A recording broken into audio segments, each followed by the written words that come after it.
하나님께서 오늘 저희에게 주시는 말씀은 요한복음 12장 26절 말씀입니다. 요한복음 12장 26절 신약성경 168쪽에 있습니다.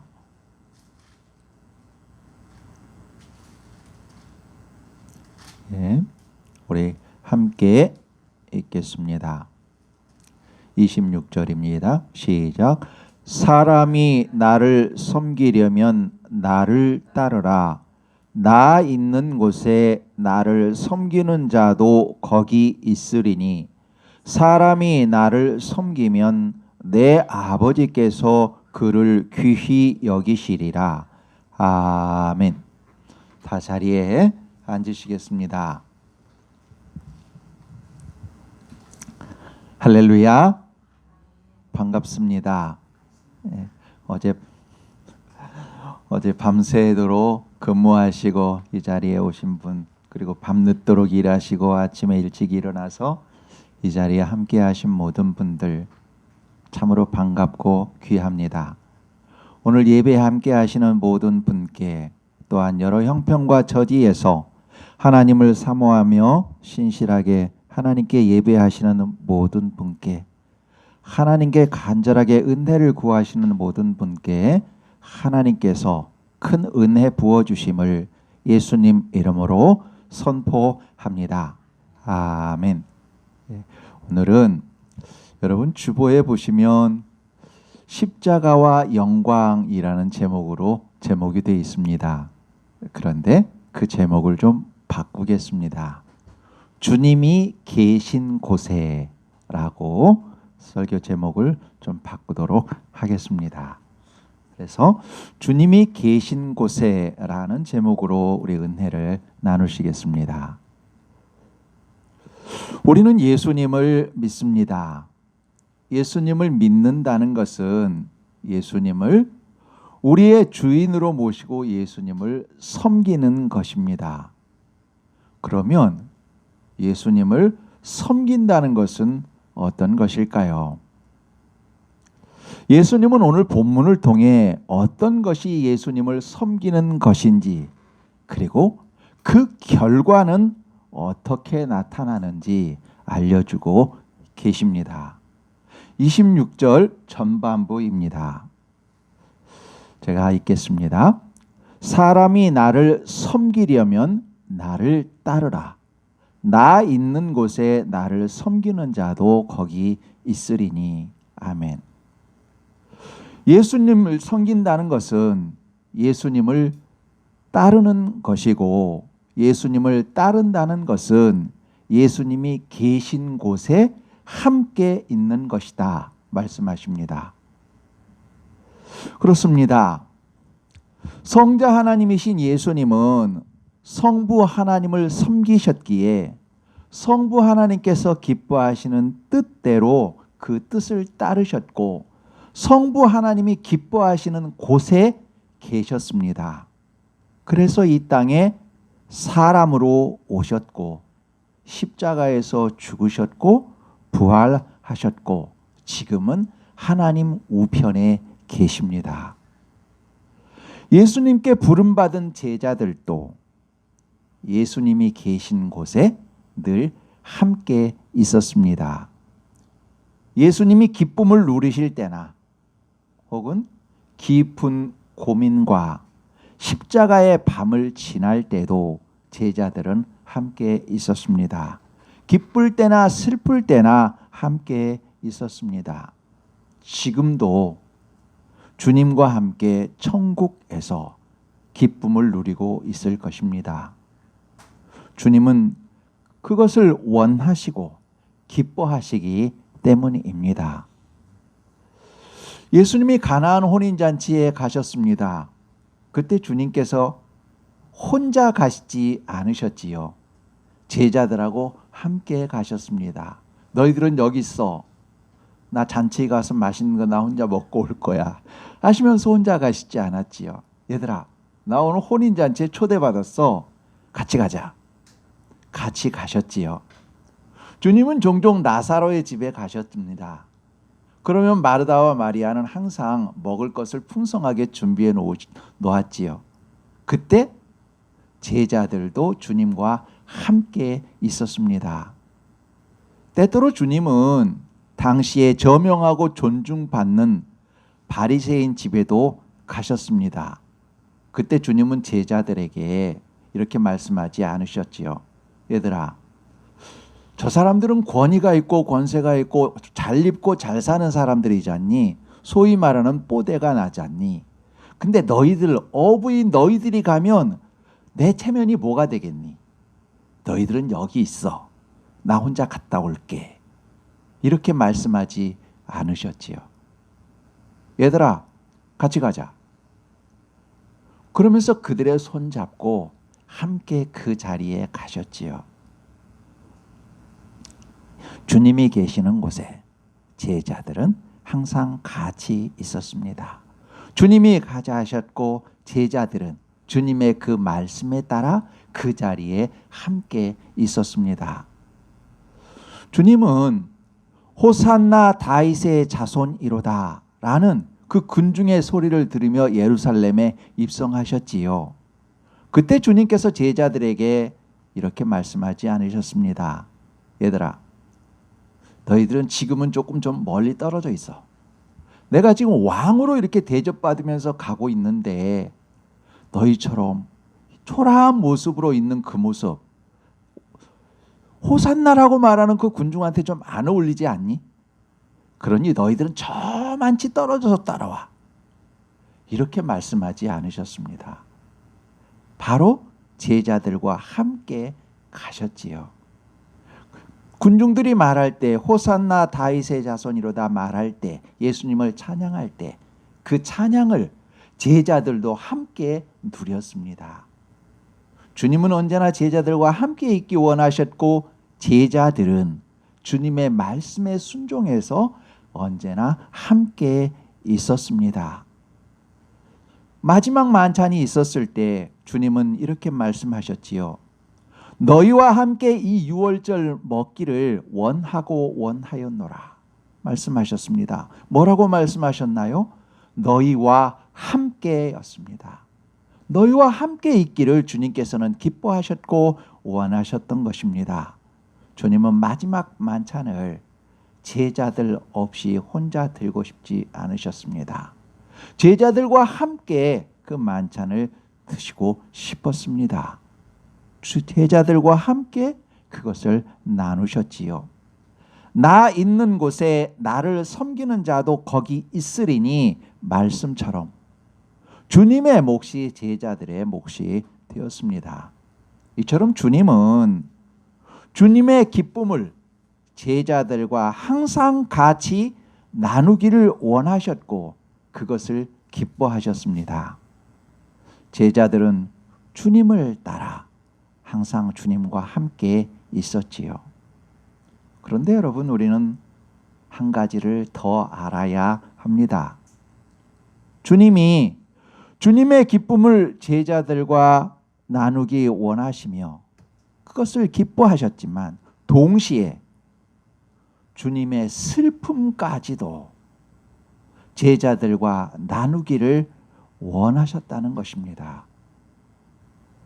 주님이 거대한 폭풍 배 안에 계실 때 제자들은 비록 두렵고 떨리지만 주님과 함께 있어야 합니다. 그들은 그렇게 함께 있었습니다. 주님이 겟세마네 동산에서 땀이 땅에 떨어진 핏방울 같이 되도록 기도하실 때 주님의 제자들은 그곳에 주님과 함께 있어야 했고 있었습니다.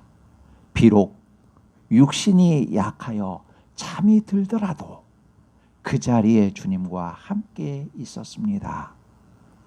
주님이 왕들 앞에 끌려갔듯이 주님의 제자들도 그랬습니다. 주님이 거짓 고소를 당하셨듯이 제자들도 얼마 후에 그렇게 되었습니다. 주님이 십자가에서 대속 제물로 죽으셨듯이 제자들도 순교자로 죽었습니다. 예수님을 섬긴다는 것은 주님을 따른다는 것은 주님이 가신 길을 우리도 가는 것이요, 주님이 계신 곳에 우리도 있는 것입니다. 십자가에서 우리를 위해 대신 죽으신 주님은 죽은 지 사흘 만에 부활하셨지요. 우리도 육신의 호흡을 다 마치고 잠들었다가 반드시 부활할 것입니다. 그것을 주님이 기뻐하시고 약속대로 그렇게 하실 것이기 때문입니다. 부활하신 주님은 하늘로 가셨습니다. 그리고 주님이 계신 곳, 주님의 아버지의 집, 그 천국에 주님을 섬기는 사람, 주님과 함께하는 사람들이 주님과 함께 있을 겁니다. 요한계시록 3장 21절, 이기는 그에게는 내가 내 보좌에 함께 앉게 하여 주기를, 내가 이기고 아버지 보좌에 함께 앉은 것과 같이 하리라 말씀처럼, 주님을 따르며 주님과 함께 한 사람은 틀림없이 주님과 함께 그 천국 잔치에 있을 겁니다. 주님을 따르는 사람을 천국 잔치에서 풍성히 칭찬하는 것이 주님의 기쁨이요 주님의 행복이시기에, 주님의 기쁨이요 행복이 되도록 우리 역시 주님이 계신 그곳에 있을 것입니다. 이것은 여러분 확실한 보증입니다. 26절을 한 번 더 읽겠습니다.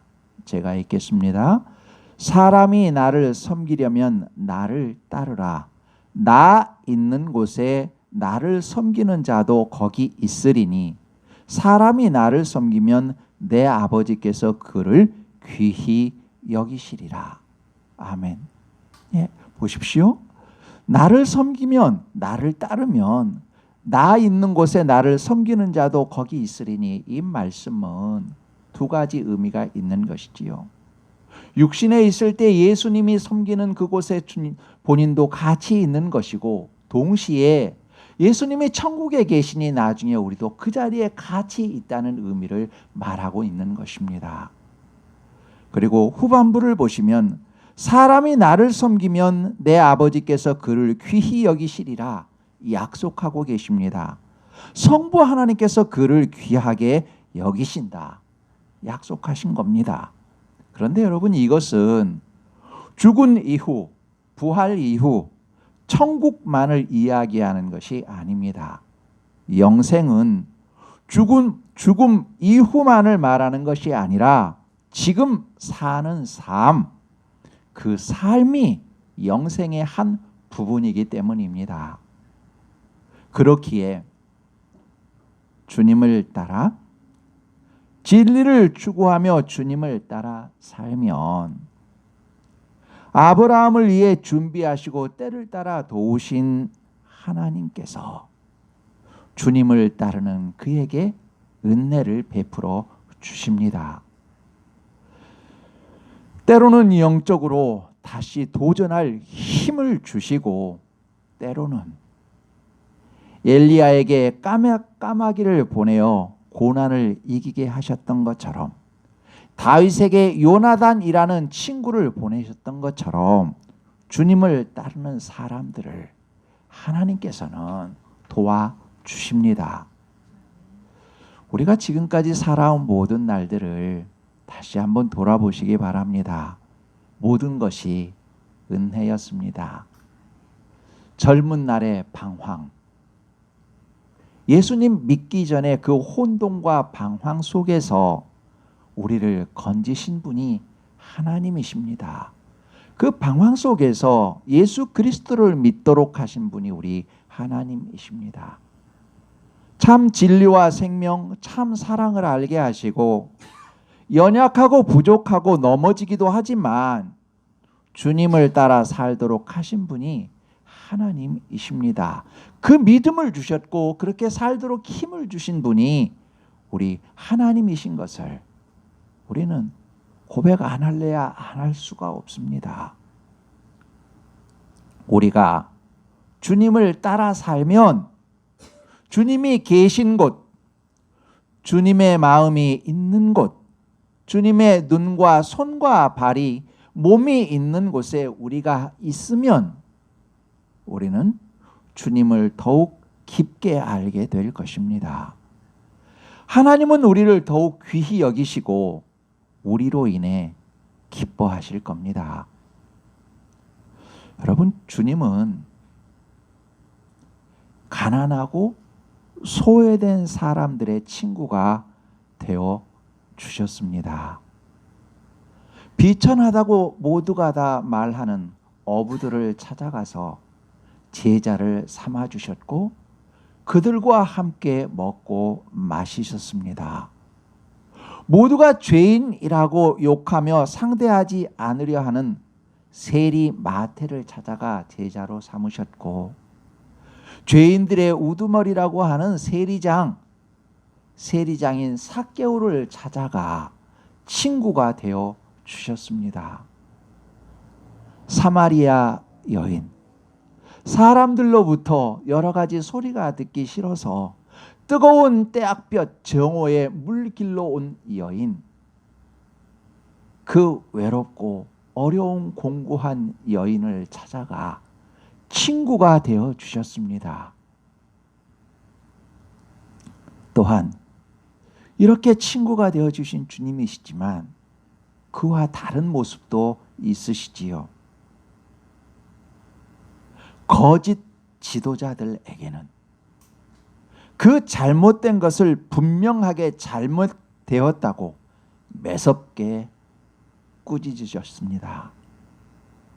하나님과 생명을 업신여기고 자기들의 이익만을 구하는 거짓 종교 지도자들에게 무섭게 질타하셨습니다. 옳은 것은 옳게, 그른 것은 그르다 말씀하셨습니다.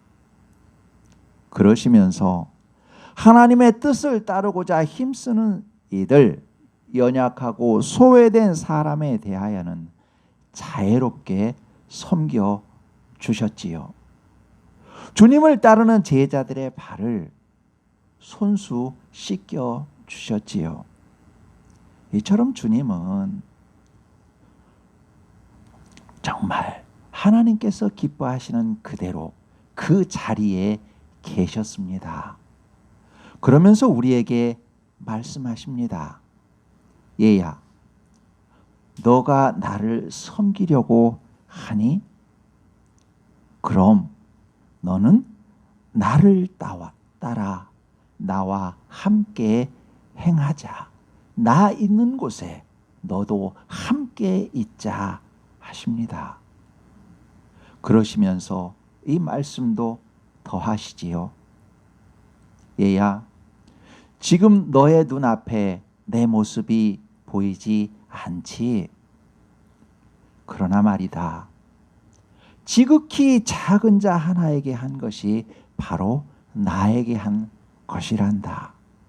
지극히 작은 자 하나를 나를 섬기듯이 섬기는 것이 나를 섬기는 것이고 나와 함께 있는 것이다. 그런 너를 하나님 아버지께서 보시고 그런 너를 하나님 아버지께서 귀하게 여기실 것이고 기뻐하실 것이다 말씀하고 계시지요. 여러분, 책을 읽다가 격하게 공감이 가는 옛 이야기를 하나 보았습니다. 1700년대, 그때는 지금처럼 매스미디어가 많이 발달하지 않았지요. 그러니 이곳에서 유명한 부흥 강사라 하더라도 지방에 가면 거의 몰랐지요. 어떤 한 목사님이 계셨습니다. 이 목사님은 젊었을 때부터 부흥 강사로서 복음을 전하셨고 그분이 가는 곳에 부흥의 역사가 일어났습니다. 그 부흥이라 하는 것은 죄에 대한 회개, 하나님 앞에 내가 잘못되었다는 것을 깨닫고 하나님께 돌아오는 사람들이 많았다는 것입니다. 이 젊은 목사님은 이와 같이 큰 도시에서 정말로 많은 이들의 생명을 구원하는 큰 사명을 감당하고 있는 하나님께서 그렇게 맡겨주시고 일하시는 귀한 목회자였습니다. 그런데 이 목사님은 출신이 무척이나 천했습니다. 그리고 외모가 사람들이 보기에 굉장히 좀 낯설은, 얼른 다가가기 어려운 외모를 지니고 계셨습니다. 키도 자그만했습니다. 얼굴도 좀 울퉁불퉁한 그런 모습을 지니고 있었기에 사람들이 얼른 다가가서 친해지고 싶은 그런 외모를 지니고 계시진 않았었습니다. 그런데도 하나님께서 그분을 귀하게 쓰신 것이지요. 자, 이분이 지방 순회를 하기 위해서 이제 지방으로 내려갔습니다. 서두에 말씀드린 것처럼 매스미디어가 발달되지 않았으니 지방에서 있는 분들은 이분이 어떤 분인지 잘 모릅니다. 그날 이제 시골에 내려와서 다음 날 주일날 설교 준비를 하기 위해서 토요일 날 어느 집에 노크를 했습니다. 노크를 해서 내가 내일 여기 설교하러 왔는데 오늘 하루 이곳에서 좀 묵고 싶다 말을 했습니다. 그러자 그 주인이 그 사람을 보더니 이 외모를 보니 이분이 그렇게 큰 목사님 같지가 않단 말이지요. 그래서 알았다고. 그런데 또 목사님이라 그러는데 그냥 가시라고 할 수도 없고, 그래서 일단 모시고 나서 어떻게 했는가 하면 그러면 저 주방에 가서 주무세요. 그런 거예요. 방이 이 집엔 큰 집입니다. 그런데도 주방에 가서 주무시라고 한 겁니다. 그러니까 사람을 외모로 보고 대한 것이지요. 그때 마침 이제 일하고 온 존이라는 분이 있습니다.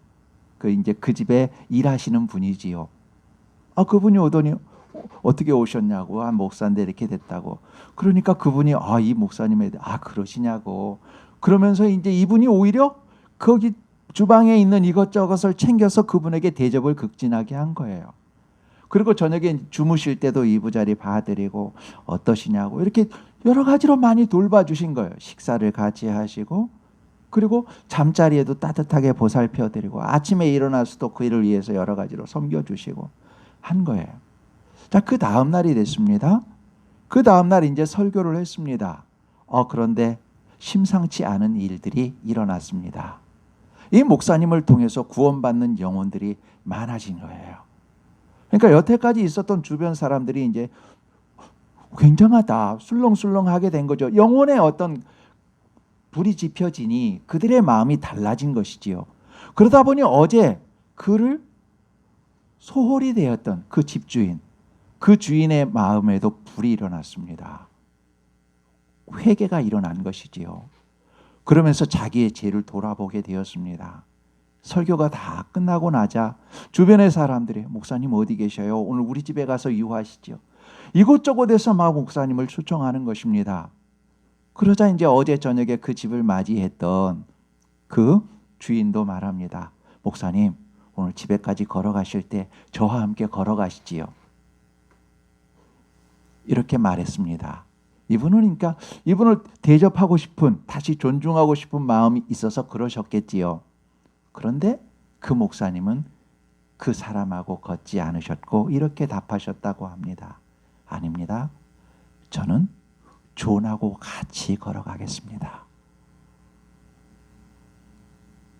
밤에 같이 자기를 섬겼던 존하고 같이 걸어가겠습니다 하면서 존하고 같이 걸어감으로 인해서 주변 모든 사람들, 유지이고 높은 사람들이 초청에도 불구하고 오히려 존하고 손잡고 같이 담소하며 걸어가는 그 모습을 통해 존을 높여주신 것이었죠. 집에 갔습니다.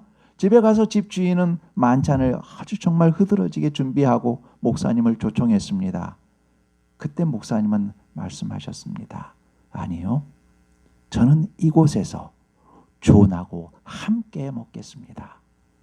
존이 어제 저녁부터 저를 극진히 대했고 나도 그 존을 기뻐하고 그 존을 행복하게 해주고 싶습니다. 나는 존하고 함께 식사할 것입니다. 이렇게 대답했다고 합니다. 그러자 집주인이 여러 가지 마음에 가책을 받고 목사님 그래도 오시지요. 그랬을 때 이 목사님께서는 또 그 집주인을 너무 낭패하게 하는 것 같아 그것을 허락했습니다. 근데 조건이 붙었습니다. 그 상에 내가 존과 함께 간다면 내가 그곳에 가서 식사를 하겠습니다 하고 존과 함께 그 자리에 가서 식사를 하셨다고 합니다. 여러분, 이 오늘 본문과 함께 우리가 생각해 보면 너무나 격하게 공감을 하게 됩니다. 주님께서는 이 세상에 정말로 모양도 볼품 없이 이 세상에 오셨고 그렇게 사셨습니다. 그러나 주님과 함께한 그 사람들이 나중에 주님으로 인해 하나님 앞에서 영광스럽게 될 것입니다. 주님을 따른다는 것은, 주님을 섬긴다는 것은 주님을 따르는 것이요, 주님을 따른다는 것은 주님과 함께 그 자리에 있는 것입니다. 여러분, 얼마 전에 드라마를 보다가 이런 내용을 보았습니다. 식사를 하는 가정 중에서 텔레비전을 틀었는데 그런 내용이 있습니다. 어떤 꼬마가 자기의 그 이제 주인으로 삼을 그 사람을 향해서 이렇게 말합니다. 절 받으십시오 하면서 절을 합니다. 근데 그 문장이 너무나 기가 막혔습니다. 여러분, 우리가 절을 하지 않습니까? 절을 한다는 것을 좀 다르게 풀어볼까요? 절 받으십시오. 그러면 그냥 숙여서 절하는 절이 아니라 절 받으십시오. 좀 풀어서 말하면 절을 받으십시오입니다. 그러면서 동시에 생각해 본 것은 옛날 우리 어르신들 귀신에게 절하는 모습, 그것은 무엇입니까? 그냥 허리만 숙여서 절하는 것이 아닙니다. 자기 자신을 그 귀신에게 드리는 것입니다. 반대로 우리가 예수님께 절한다라는 것은, 예수님을 섬긴다는 것은 절을 받으십시오, 나 자신을 드리는 것입니다. 그래서 천주교에서는 사제서품을 받을 때, 사제서품을 받는 사람들은 온전히 십자가 앞에 완전히 부복합니다. 완전히 배까지 땅에 깔아 누워서 그대로 사지 전부를 주님께 드리는 그런 예식을 갖습니다. 자기 자신을 드리는 것입니다. 주님을 섬긴다는 것은, 주님을 따른다는 것은 우리 자신을 온전히 주님께 드리고 주님 계신 곳에 우리가 있는 것입니다. 그때 하나님께서는 그 사람을 귀히 여기시고 귀히 여기십니다. 오늘 26절 말씀, 사람이 나를 섬기려면 나를 따르라. 나 있는 곳에 나를 섬기는 자도 거기 있으리니 사람이 나를 섬기면 내 아버지께서 그를 귀히 여기시리라. 아멘. 하나님이 사랑하시는 여러분, 하나님을 사랑하시는 아름다운 여러분, 봄날 따뜻한 아침 햇살처럼 포근히 빛나는 우리 성도 여러분, 주님을 섬긴다는 것은 주님을 따르는 것입니다. 주님을 따른다는 것은 주님이 계신 곳에 우리도 함께 있는 것입니다. 기쁨도 슬픔도 고난도 그 모든 자리에 주님과 함께 있는 것입니다.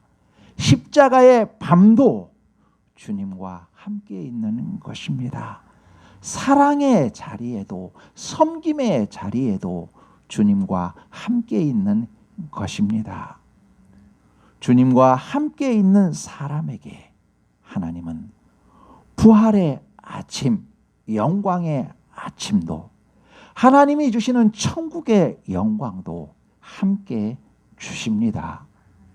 아브라함이 하나님의 말씀에 순종하여 걸었을 때 하나님이 그에게 예비하신 은혜들을 풍성히 부어주신 것처럼 주님을 따라 주님이 기뻐하시는 방향과 방법으로 살아가는 사람들에게 하나님께서 은혜를 주시며 귀히 여기시고 귀히 여기십니다. 기도하겠습니다. 하나님 아버지, 하나님의 말씀이 없으면, 예수 그리스도가 없으면 카오스입니다. 혼돈입니다. 하나님이 말씀으로 천지를 창조하시며 질서 있게 하셔서 저희는 조화로운 세상 속에서 호흡하고 있습니다. 참 진리, 참 질서이신 예수님이 이 땅에 오셔서 저희에게 참 길을 보여주셨고, 그로 인해 참 자유와 참 사랑이 무엇인지 알게 되었습니다. 저희 모두 주님이 삶으로 보여주시고 말씀으로 가르쳐 주신 대로 주님을 따르게 하시고 주님 계신 곳에 저희도 함께 있게 하옵소서. 주님이 기뻐하시는 곳에 저희가 있게 하옵소서. 기쁨의 날도 십자가의 밤도 주님과 함께 있어 하나님께서 베푸시는 영광에도 함께 있게 하시고 하나님께 잘했다, 참 잘했다, 너로 인해 내가 행복하다 하시는 칭찬을 듣게 하옵소서. 저희로 인해 세상이 조금이라도 맑고 행복하게 변하게 하옵소서. 우리나라 대한민국을 긍휼히 여기시고 온 국민이 폭력과 거짓이 아닌 주님의 사랑과 긍휼과 공의로 서로 화합하게 하옵소서. 세계가 자국의 이익만 추구하는 이기주의와 폭력에서 벗어나 서로가 서로에게 유익을 주는 정책을 펴서 핏발선 마음에 푸른 초장에 파란 바람, 사랑의 바람이 불게 하옵소서. 병으로 사고로 고통 중에 있는 아버지의 딸들과 아들들에게 평안과 치료를 더하시며 함께 기도하며 고통을 나누는 가족들의 눈물을 닦아주시고 위로하시고 힘을 주옵소서. 저희 모두 지구를 힘써 살리게 하옵소서. 우리 주 예수 그리스도 이름으로 기도합니다. 아멘.